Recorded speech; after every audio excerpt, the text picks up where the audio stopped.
Welcome to Canary Sport. Timnas Indonesia U19 menjadikan gawang Myanmar sebagai lumbung golnya. Pada akhir laga terakhir penyisihan grup A Piala AFF U19, Garuda Nusantara berhasil menggetarkan gawang lawan sebanyak 5 kali di Stadion Patriot Candrabaga hari Minggu 10 Juli kemarin.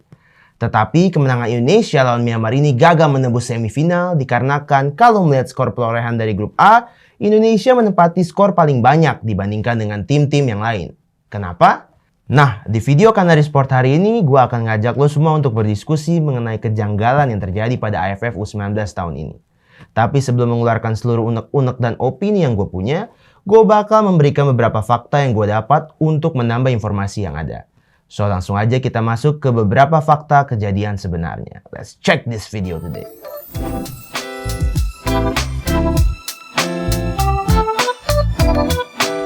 Yang sudah gue infokan sebelumnya bahwa kemenangan Garuda Nusantara melawan Myanmar di grup A Piala AFF U19 bukanlah isapan jempol belaka. Walaupun di awal babak pertama timnas kebobolan oleh Lam Min Hwee di menit ke-6, tetapi timnas Indonesia tidak down dan bisa menyerah begitu saja. Dia justru membalikan keadaan di detik-detik berikutnya di mana timnas Indonesia U19 pun sukses melakukan comeback luar biasa dengan mencetak 4 gol sekaligus sehingga bisa membalikan keadaan menjadi 4-1.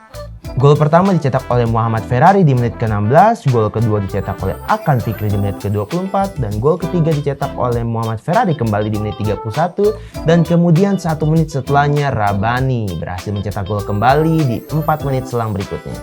Powerful sekali bukan? Nah, di babak kedua ini Sinteyong melakukan pergantian pemain dengan Ronaldo Kuateh untuk menjalani kebugaran pemain. Pemain berambut gimbal kepercayaan Sinteyong ini menambahkan skor timnas Indonesia dengan mencetak gol kelima di menit 71 yang menjadikan Indonesia memiliki skor akhir 5-1 lebih unggul dari Myanmar. Dengan total berjumlah 11, ini seharusnya Indonesia bisa melangkah ke babak semifinal. Tetapi saat peluit panjang dibunyikan oleh wasit, kemeriahan Stadion Patriot Candrabaga ini tidak terdengar lagi. Hal ini disebabkan oleh pengumuman yang baru saja diberitahukan bahwa hasil akhir laga Vietnam U19 versus Thailand U19 berakhir dengan skor imbang 1-1. Perjalanan timnas Indonesia U19 pun terhenti di babak penyisihan grup A. Padahal ketiga tim ini, Vietnam U19, Thailand U19, dan Indonesia U19 memiliki poin yang sama yaitu berjumlah 11 poin. Usut punya usut, ternyata peraturan dalam turnamen Asia Tenggara U19 kali ini, kalau tim memiliki poin yang sama, urutan prioritas yang akan melangkah pada babak selanjutnya yaitu dipertimbangkan dari beberapa aspek, yaitu konfrontasi langsung, selisih, dan gol yang dicetak. Di mana sebelumnya pada pertandingan Indonesia U19 versus Vietnam U19 dan Thailand U19 berakhir dengan skor imbang 0-0 selama 2 permainan. Sedangkan pada permainan Vietnam U19 versus Thailand U19 bermain imbang 1-1. Jadi poin head to head sama, tetapi Vietnam dan Thailand unggul pada gol yang sudah dicetaknya. Karena itu, timnas U19 tidak bisa meneruskan pada babak semifinal dan harus puas berada di peringkat ketiga dengan nilai 11. Sementara Vietnam keluar sebagai juara grup A ditemani dengan Thailand U19 sebagai runner-up. Nah, itu tadi adalah kronologi di mana timnas Indonesia U19 tidak bisa maju ke babak semifinal.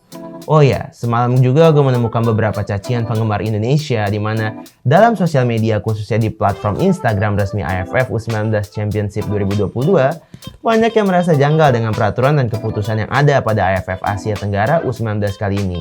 Gimana menurut lo? Apakah peraturan AFF U19 dan Asia Tenggara ini fair atau malahkah janggal? Tulis opini lo di kolom komentar ya. Karena banyaknya protes yang ada, muncul statement kalau sebenarnya skor imbang dari Vietnam dan Thailand ini merupakan trik dari kedua tim tersebut. Terlihat dari tempo permainan yang terjadi setelah skor 1-1 tercetak, Vietnam hanya memainkan bola di lini pertahanan tanpa diganggu pemain Thailand. Ternyata permainan lambat itu memang datang dari instruksi pelatih Vietnam U19 Dinh De Nam. De Nam mengatakan bahwa timnya tidak bisa terus menjaga tempo penyerangan setelah hasil imbang karena kelelahan. Dia juga mengatakan kalau tidak bisa menekan para pemain melakukan penyerangan kepada Thailand secara terus-menerus karena stamina pemain yang terlihat terus menurun. Di lain sisi, Salvador Farero yang merupakan pelatih dari Thailand juga menyatakan statement yang sama dengan pelatih Vietnam. Nah, dari informasi dan fakta yang udah gue sampaikan tadi, gue ingin mendengarkan opini lo sehingga kita bisa berdiskusi di kolom komentar. Gue ingetin juga untuk jangan ikutan FOMO dengan berita-berita negatif di luar sana yang bisa mempengaruhi opini asli dari pemikiran lo ya. Tetap gunakan otak dingin dan emosi yang stabil untuk mengeluarkan pendapat. Jangan lupa juga untuk terus ikuti konten Kanari Sport yang lain agar kita bisa berdiskusi mengenai fenomena selanjutnya yang ada dalam dunia olahraga. Salam olahraga!